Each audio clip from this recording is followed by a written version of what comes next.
ये चप्पे करा दो भाई आपकी गलती है। ये थोड़ी है भाई, ये ये गैस लो है। हाँ क्या है? ये पहला वाला बोल पहला वाला क्या बोल रहे? कितने बोला कुछ अबे ये छी मजा नहीं आया भाई। इसका पेपर तो बताएंगे हम। क्या इसका पेपर तो तो बताएंगे। Same to same first year की तरह होता है ना इसका पेपर, तो उसमें मैं क्या समझाऊं? इसका पेपर बिल्कुल सेम टू सेम वो होता है जो आपने हाँ बनाया दो ना मेडिकल। मेडिकल तो मसला है इसमें, बस इसमें जो मसला है वो न्यूमेरिकल का है, बाकी मसला नहीं है। चलो भाई, लास्ट टाइम हमने गैस लॉस पढ़ा था। लास्ट ईयर आपने सेकंड ईयर वालों को एंड में करवाई थी क्या इस बार कोई चीज लेट नहीं होगी ना, क्योंकि हम हर दिन एक ही चीज पढ़ेंगे बस जितने पढ़ने पे भी बताए थे भाई। मंडे को क्या पढ़ेंगे हम? ट्यूसडे को हम क्या पढ़ेंगे? फिजिक्स। और वेडनेसडे को हम पढ़ेंगे क्या?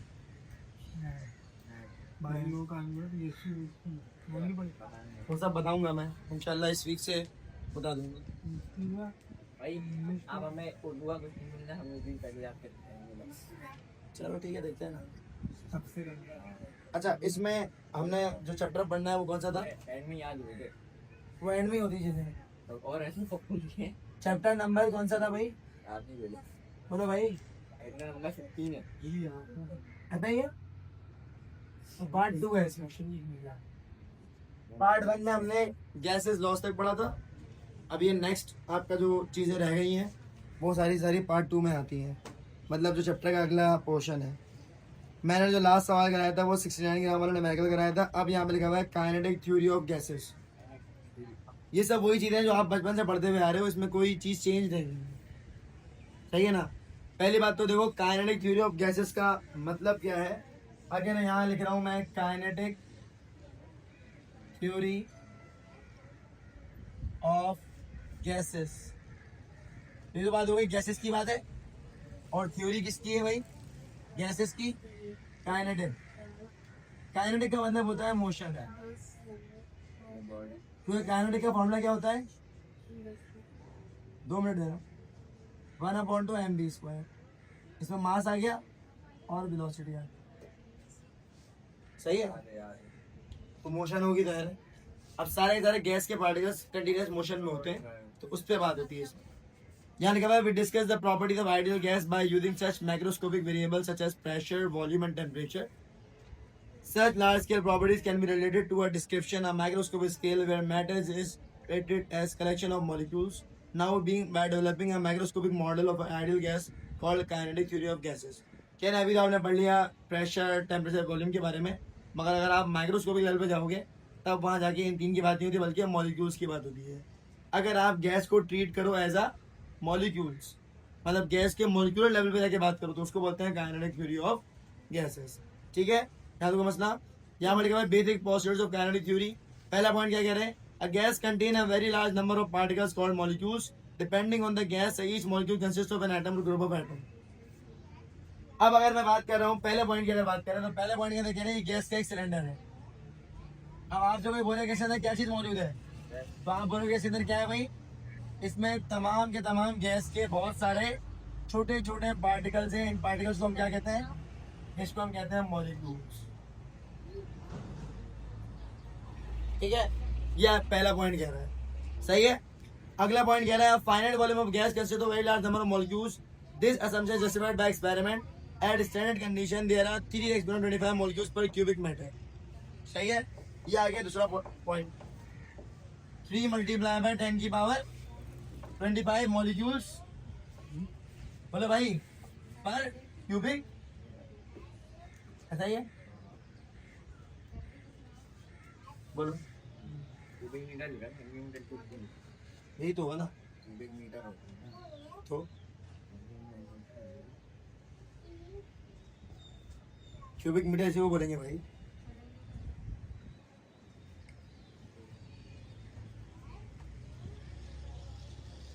सही है।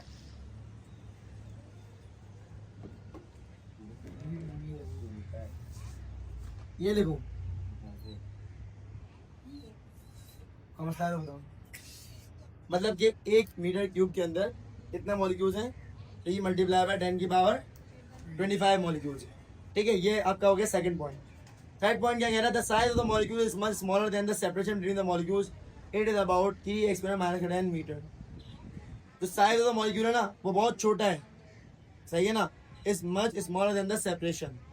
सेपरेशन का मतलब क्या है, अब देखो जाहिर है एक मॉलिक्यूल ये रहा, एक मॉलिक्यूल ये रहा, इसके दरमियान गैप भी तो होगा, तो जो मॉलिक्यूल का साइज है ना वो इस गैप से ज़्यादा छोटा है। कितना छोटा है, वैल्यू कितनी है, 3 multiply by exponent 10 minus 10 metre. हाँ। बात समझ आ रही है, ये मॉलिक्यूल ले गया इतना छोटा मॉलिक्यूल होता है इसका, सही है। चौथे पॉइंट पे आओ, the molecules move in all direction with various speed, collide elastically with one another and with the walls of the container.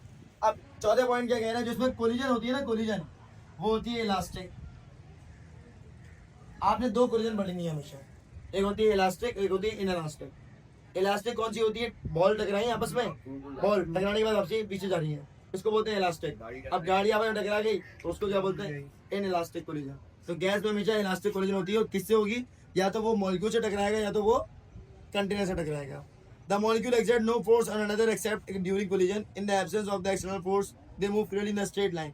कह रहा है कोई मॉलिक्यूल किसी के ऊपर कोई फोर्स अप्लाई नहीं करता। अगर मैं कोई एक्सटर्नल फोर्स अप्लाई ना करूँ ना, मतलब जाहिर सी बात है, अब हम क्या करते हैं, हम ऊपर से पिस्टन को नीचे करते हैं तो गैस से आपस में करीब करीब आते हैं, करीब आएंगे वो आपस में टकराएंगे, फिर टकराएंगे। अदरवाइज वो सीधे सीधे चलते रहते हैं, किसी से टकराते नहीं है, ना किसी को अट्रैक्ट करते हैं ना किसी को रिपेल करते हैं। लास्ट पॉइंट है, laws of mechanics are assumed to be applicable to the motion of molecules. कह रहे हैं कि जाहिर है अब हम मोशन में बात कर रहे हैं तो लॉज ऑफ, बोलो भाई, मैकेनिक्स, ये सारे इस पे एप्लीकेबल होते हैं। हाँ, लॉज ऑफ मैकेनिक्स इस पे सारे एप्लीकेबल होते हैं।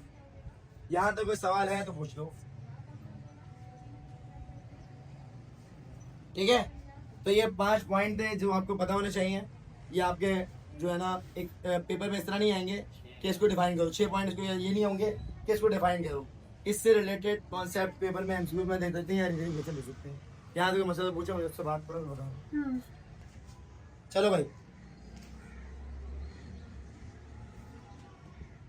सुन लो भाई, पढ़ लेते। फुफनान साहब को तो सारे इस टॉपिक को पढ़ने का दो। हाँ पीरियड है। इस टॉपिक का नाम है प्रेशर इक्वेशन, सही है। अगर इसकी इम्पोर्टेंस की बात की जाए तो इम्पोर्टेंस में ये सवाल 96 में भी आया है, तो हम दुनिया में नहीं थे, 2006 में भी आया है, 2010 में भी आया है, 2014 में भी आया है, 2017 में भी आया है, फिर 2025 में आया है, ठीक है। तो मतलब इस साल मुझे नहीं लगता कि ये आएगा, कर लेते हैं, क्या पता काम आ जाए, ठीक है। 26 के पेपर में मुश्किल है ये आए, क्योंकि बहुत सारे सवाल आते हैं जिन्होंने इस बार नहीं दिए, और वो ज़्यादा नेक्स्ट ईयर आएंगे, ठीक है ना। और बहुत है, इतने ही कम है। जैसे एक सवाल मैं बताऊँ, कॉम्पटन इफेक्ट नहीं आया इस बार, देखो आया, हाँ हाँ 110% पेपर में आएगा कॉम्पटन इफेक्ट, सही है। प्रेशर इक्वेशन को समझने के लिए हम सबसे पहले एक क्यूबिकल बॉक्स को कंसीडर करते हैं। हम एक क्यूबिकल बॉक्स बनाते हैं। इस क्यूबिकल बॉक्स के अंदर मैंने कुछ चीजें बनानी है।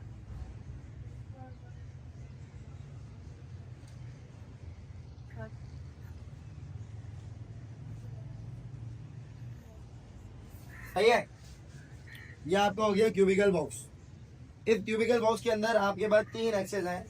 एक आपका ये ऊपर है जिसका नाम है वाई एक्सेस, सुनो भाई, ठीक है। ये जा रहा है आगे एक्स एक्सेस, और ये आ रहा है नीचे जेड एक्सेस।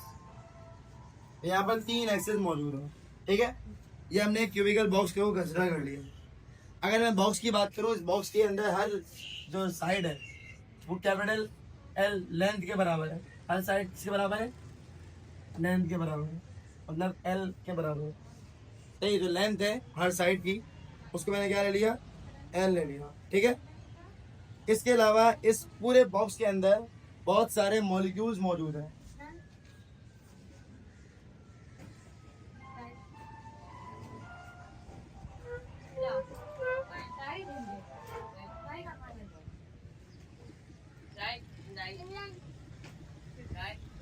सही है भाई। तो इसके अंदर बहुत सारे मॉलिक्यूल्स मौजूद है। हमने काम किस पे करना होता है, अब इस जो कॉन्सेप्ट का जो इस सवाल का जो मसला है वो ये है कि हमने इस पूरे बॉक्स के अंदर जो मॉलिक्यूल्स हैं इनका प्रेशर कैलकुलेट करना है, उसको बोलते हैं प्रेशर इक्वेशन। अब जाहिर है अब कितने सारे मॉलिक्यूल्स हमें नहीं पता, एक बलून के अंदर ही कितने सारे मॉलिक्यूल्स हम अंदाजा नहीं कर सकते। तो यहाँ पे हम क्या करते हैं, लिखते हैं consider a single molecule having, हम एक मॉलिक्यूल को सपोज कर लेते हैं, ठीक है। सबसे पहले क्या करना है, consider a simple molecule, consider simple molecule having velocity. एक सिंगल मॉलिक्यूल कंसिडर कर लिया, उसकी वेलोसिटी कितनी होगी, उसकी velocity v bar is equal to v x i plus v y j plus v z k. अब ये कहते, अगर मैं एक मॉलिक्यूल ये वाला कंसिडर करता हूं, ये मॉलिक्यूल यहां भी जा सकता है, ऊपर भी जा सकता है, जेड पे भी आ सकता है, तो इसकी वेलोसिटी डायरेक्शन तो तीनों है ना। कंसिडर अ सिंपल मॉलिक्यूल, एक मॉलिक्यूल लिया, उसकी वेलोसिटी जो स्पीड है वी एक्स पर भी हो सकती है, वी वाई पे भी हो सकती है और वी जेड पे भी हो सकती है, ठीक है। तो मसला यहाँ तक बोलो भाई। अगर हम बात करें ये वेक्टर, ये सारे क्या है, इन अ मैग्नीट्यूड फॉर्म। अगर मैं मैग्नीट्यूड फॉर्म की बात करूं तो मैग्नीट्यूड के अंदर हम क्या करते हैं, जो वेक्टर्स हैं इसके मतलब हम क्या लिखते हैं, यहाँ लिखते हैं हम v square is equal to v x square plus का वी वाई स्क्वायर प्लस का वी जेड स्क्वायर, ठीक है भाई। इसको नाम दे देते हैं इक्वेशन नंबर 1 का। अब मैग्नीट्यूड फॉर्म का मतलब क्या होता है कि हमने उसके अंदर अमाउंट पुट करना, वेक्टर अब खत्म होगा उसकी मैग्नीट्यूड निकाल रहे हैं हम, ठीक है। इसका सॉल्यूशन तुम लोगों को पता है, स्क्वायर लगा दो सिंपल, रूट के अंदर स्क्वायर लगाते हैं ना। अब रूट जब लगता है जब यहाँ रूट स्क्वायर ना हो, मैंने यहाँ भी स्क्वायर भी लगाया हुआ, ठीक है। अच्छा, अब यहाँ पे हमें 3 कंपोनेंट्स आ गए, ये मॉलिक्यूल या तो वाई पे जाएगा या तो एक्स पे जाएगा या तो जेड पे जाएगा, और हमने किस पे काम करना है, इतने सारे मॉलिक्यूल हमने एक पे काम करा। अब एक की 3 डायरेक्शन है, इसमें भी हम के लिए एक पे काम करेंगे। यहाँ लिखते हैं वी कंसिडर ओनली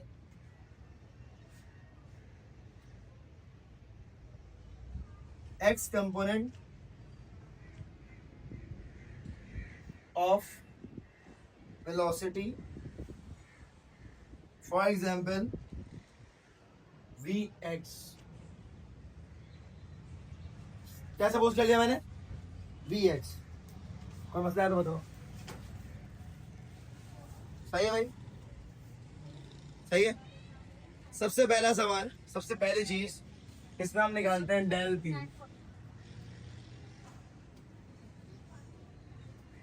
क्या होगा डेल पी का फॉर्मूला, क्या होता है पी का,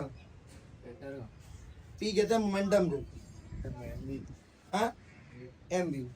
अब देखो यहाँ पे मेरे पास 2 मोमेंटम है, एक आपके पास है initial momentum,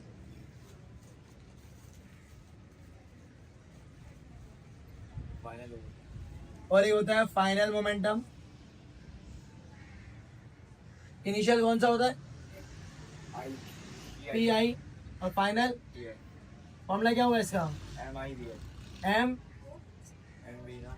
we x minus का एम वी एक्स। तो मसला है तो पूछो। अगर मैं मोमेंटम की बात कर रहा हूँ, मोमेंटम कहते हैं ये मॉलिक्यूल यहाँ से लेकर वहां तक जा रहा है, इसे कोई ना कोई वजन है, कोई स्पीड है, तो उसमें मोमेंटम है। टकराने के बाद वापसी आ रहा है, मास से कोई स्पीड है तो मतलब मोमेंटम है। अब वो मोमेंटम नेगेटिव क्यों लिख रहा हूँ मैं, क्योंकि ज़ाहिर है एक जाने के वाला है और एक रिटर्न वाला है, तो उसके अंदर हम नेगेटिव साइन यूज करते हैं, ठीक है भाई।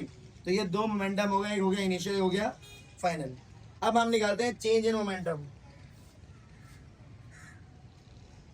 चेंज इन मोमेंटम क्या होगा फॉर्मूला?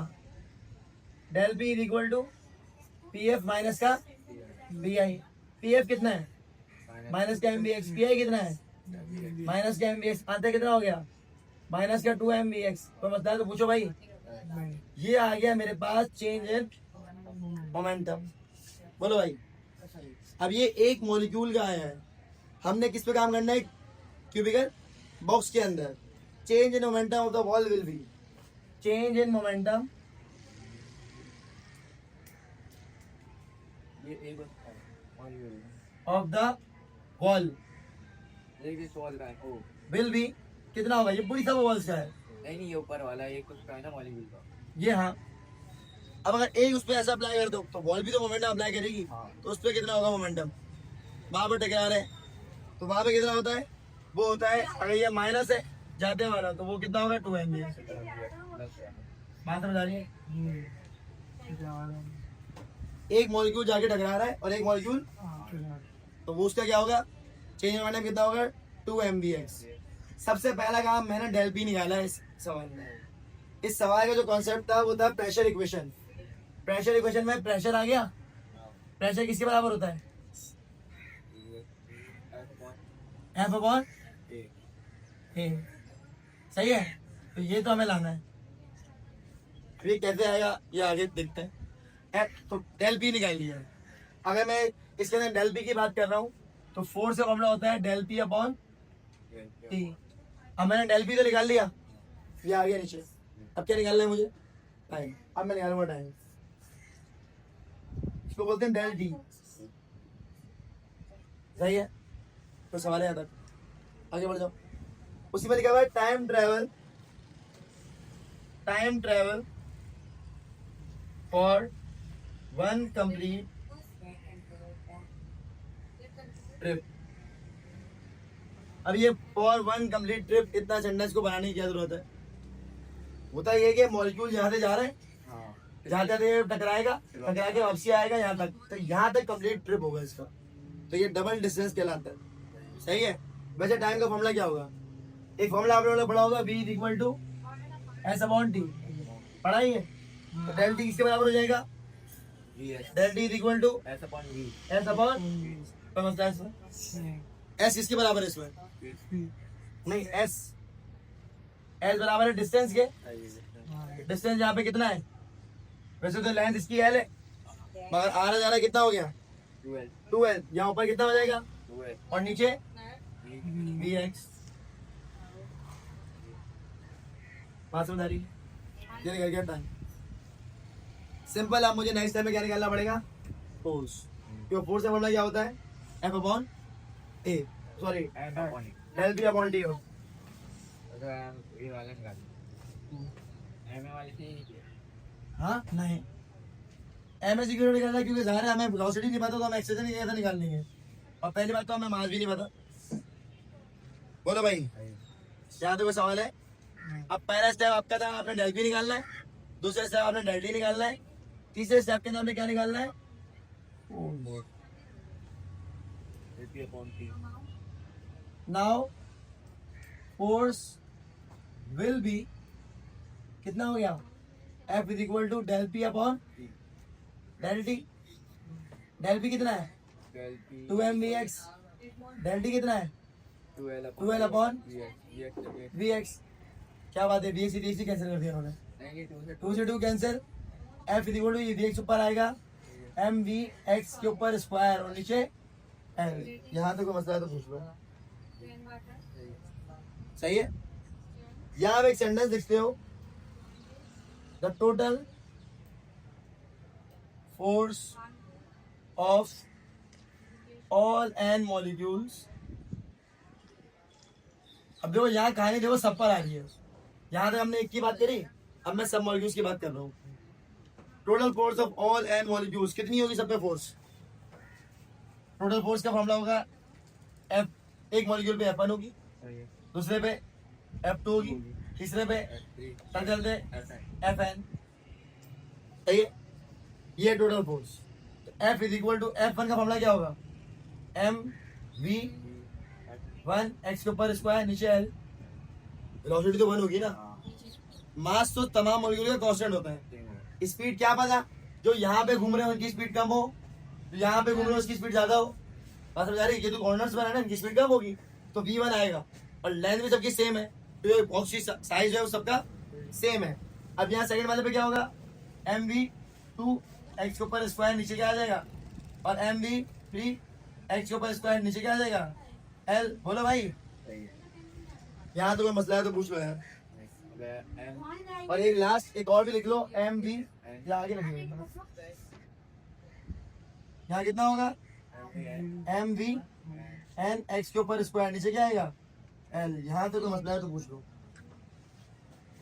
सही है, अब हमने क्या करना है, यहाँ तक हमने कर लिया, इसके अंदर कोई चीज कॉमन आ रही है, क्या कॉमन आ रहा है, तो F इज इक्वल टू यहाँ पे m और l कॉमन आ गया, अंदर बचा v1 x के ऊपर स्क्वायर प्लस v2 x के ऊपर स्क्वायर प्लस v3 x के ऊपर square plus dot dot dot vn x के ऊपर स्क्वायर। सही है, यहाँ देखो मसला। बोलो भाई, अब हमने इस सवाल का जब पढ़ा तो मैंने डेल पी डेल टी निकालने में क्या निकाला, फोर्स। फोर्स निकालने के बाद मुझे नीचे क्या चाहिए, ए, ताकि ये किसके बराबर आ जाए, तो प्रेशर आ जाए। सही है, यहाँ एक लाइन लगोगे, dividing both sides by area, dividing both sides by area. इस सेंटेंस को मैंने कहा हाईलाइट कर दूं यार, ये अच्छा अलग अलग लगेगा।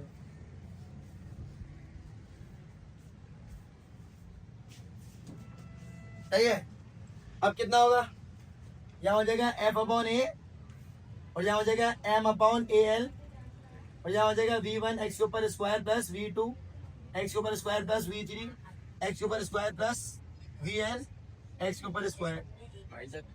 हाँ, F अपॉन ए किसके बराबर हो गया, ठीक है, यहाँ आ गया प्रेशर, यहाँ आ गया M, और नीचे आ गया V। V कैसे आया नीचे, एरिया के अंदर वैसे दो, एरिया के अंदर होता है लाइन मल्टीप्लाई ब्रेथ, एक और मल्टीप्लाई कर दो क्या बन जाएगा, ये वॉल्यूम बन जाएगा, एरिया खत्म हो जाएगा, तो यहाँ वॉल्यूम आ गया। आगे जो है वो चीजें v1 x के ऊपर स्क्वायर प्लस v2 x के ऊपर स्क्वायर प्लस v3 x के ऊपर स्क्वायर प्लस vn x के ऊपर स्क्वायर। यहाँ तक कोई सवाल है तो पूछ लो, पूरा बोर्ड तो ये 1.5 दफा पढ़ चुके हैं। नहीं यहाँ तो कोई मसला है भाई, हाँ भाई, अगले स्टेप में क्या करना है, इसमें मिटा दूं बॉक्स, हाँ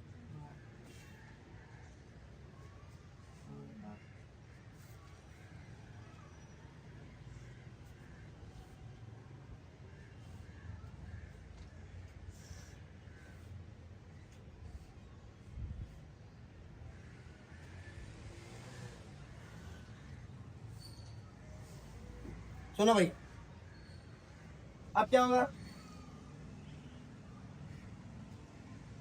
सही है भाई, नेक्स्ट स्टेप में क्या होगा, multiplying both sides by multiplying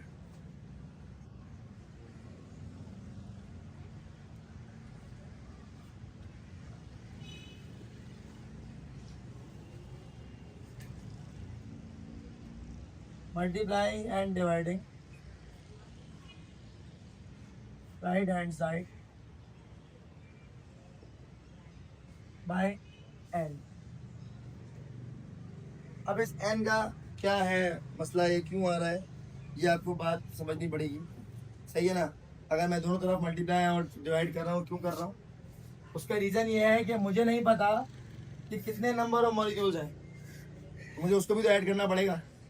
हाँ भाई, तो मैं यहाँ पे इसको ऐड करता हूँ, तो यहाँ इक्वेशन हो जाती है P is equal to M upon N B, और आगे V1 के ऊपर x के ऊपर स्क्वायर प्लस V2 x के ऊपर स्क्वायर प्लस V3 x के ऊपर स्क्वायर प्लस Vn एक्स के ऊपर स्क्वायर।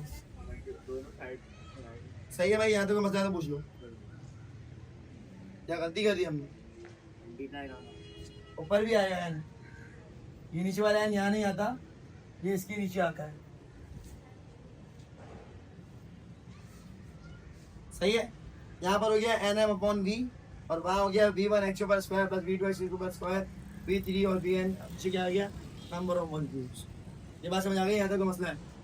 अब यहाँ पे एक और चीज समझ लो, ये जो एन एम अपॉन वी है, एन एम अपॉन वी, ये बराबर होता है डेंसिटी ऑफ गैस के, और इसका सिंबल होता है रॉ।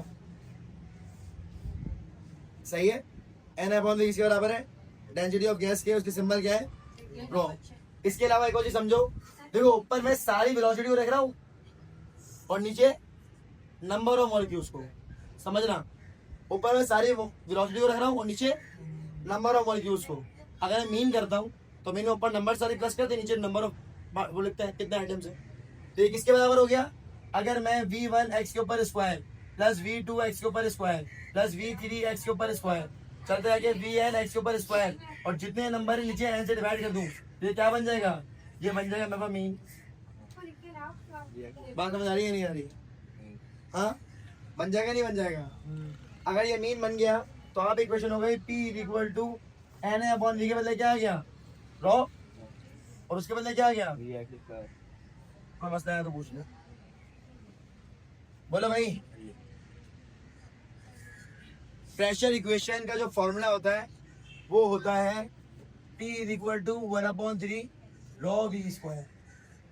अब समझ लो मैं एन प्रोसेस तक तो चला गया, अब मुझे 1/3 को सॉल्व करना है बस। यहाँ कोई मसला है तो पूछ लो।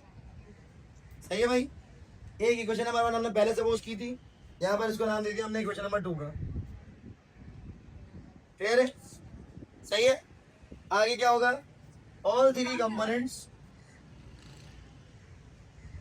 components contribute equally। इसका क्या मतलब है भाई, सबसे पहले हमने सवाल किया था, हमने देखा था भाई 3 कंपोनेंट थे, vx, va, vz। हम क्या लेते थे, vx, मगर तीनों बराबर है ना, तो यहाँ पर क्या कर दोगे, vx किसके बराबर है, vy के, vy किसके बराबर है, vz के। तो मसला है तो पूछो। हाँ, अब यहाँ लिखते हैं हम put in equation number 1, put in equation number, अगर इक्वेशन नंबर 1 आपको याद है तो इक्वेशन नंबर 1 में क्या हुआ था, यहाँ पर था v स्क्वायर और यहाँ था vx square, vy square, vz square. तो सबके बदले में क्या लिख दूंगा, vx square, vx square, vx square. बात समझ आ रही है नहीं आ रही? यहाँ हो गया v स्क्वायर किसके बराबर हो गया, 3vx स्क्वायर के। बोलो भाई, इसको नीचे भेज दो, तो vx स्क्वायर किसके बराबर हो गया, 1/3 v स्क्वायर के। इस vx स्क्वायर के बदले आप वहां पुट कर दो,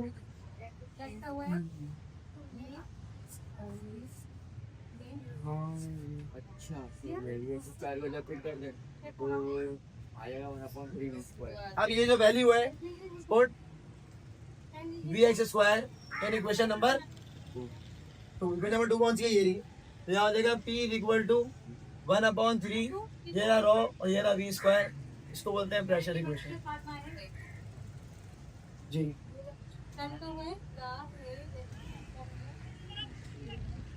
तो मतलब है तो पूछो।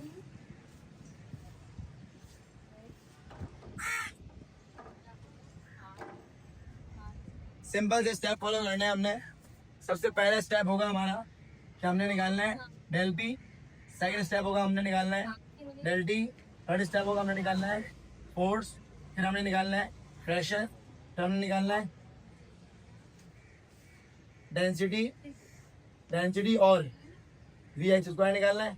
सिर्फ एंड में पुट करना है आंसर है बस। अगर कोई सवाल है तो पूछ लो।